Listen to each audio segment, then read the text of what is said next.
السلام علیکم ویورز. آج کا پہلا سوال ہے طلحہ یاسین ہیں لاہور سے، اور انہوں نے بڑا اچھا کیا. انہوں نے ایج لکھی اپنی 55 برس اور ساتھ لکھا سوشل ورکر.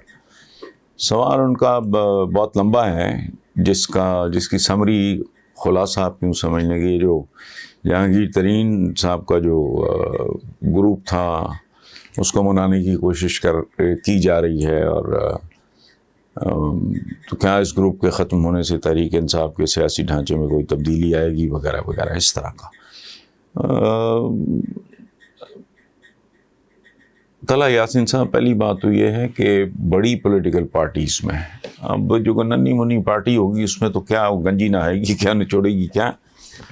بڑی پولیٹیکل پارٹیز میں اس طرح کے معاملات چلتے رہتے ہیں. یہ تو ایک گروپ کی شکل میں آ گئے نا جی، یہ وہ کل معاملات سنبھل سکتے ہیں، ٹریک پہ آ سکتے ہیں، گروپ چھوٹا ہو سکتا ہے، اس سے بھی بڑا ہو سکتا ہے. یہ ڈپینڈ کرتا ہے حالات پہ. اور ایک بات اور میں آپ کو عرض کروں، یہ تو بالکل کھل کے سامنے آ گیا نا، اس طرح کے گروپس چل رہے ہوتے ہیں، ویلز ود ان ویلز جسے کہتے ہیں نا انگریزی میں. اس طرح کے گروپس جو ہیں ہر بڑی پولیٹیکل پارٹی میں چل رہے ہوتے ہیں. چند ہم خیال ایک طرف ہوتے ہیں، چند ایک طرف ہوتے ہیں. اور ویسے بھی ہمارا مزاج ہے ایک دوسرے کی ٹانگیں کاٹنے کا اور کھینچنے کا اور لابنگ کرنے کا، اور ضرورت سے زیادہ شاہ کے قریب ہونے کا ایک رواج ہے. ہمارا ٹیمپرمنٹ ہے، اوور آل بھی ہوتا ہے، لیکن ہمارے یہاں ضرورت سے زیادہ گند ہے، بہت زیادہ گند ہے. تو اس لیے پہلی بات تو میری گزارش ہوگی، میں ایج میں آپ سے بڑا ہوں تو اس کا ایڈوانٹیج لیتے ہوئے میں ایڈوائس تو آپ کو ہرگز نہیں کر رہا، جسٹ لاؤڈ تھنکنگ آپ کہہ لیں کہ اس طرح کے معاملات اس ملک کو جس طرح کے گھمبیر مسائل کا سامنا ہے، اس طرح کے معاملات کو ادھر سے سن کے جیسے نکال دیا کریں. Part of the game, part of the package, معمولی بات ہے. یہ تو سامنے ہے نا آپ کے.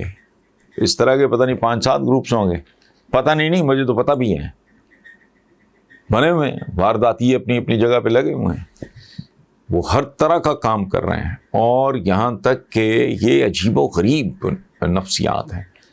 یعنی ایک ایلیمنٹ ہے ہماری پولیٹکس میں، نہیں ہر جگہ ہی ہے، کہ جس کشتی میں سوار ہوتے ہیں اپنے ذاتی مفاد کے لیے، پوری کی پوری کشتی بھی اگر ڈوبتی ہو تو وہ واردات کرنے سے باز نہیں آتے، غلط ایڈوائس دینے سے باز نہیں آتے.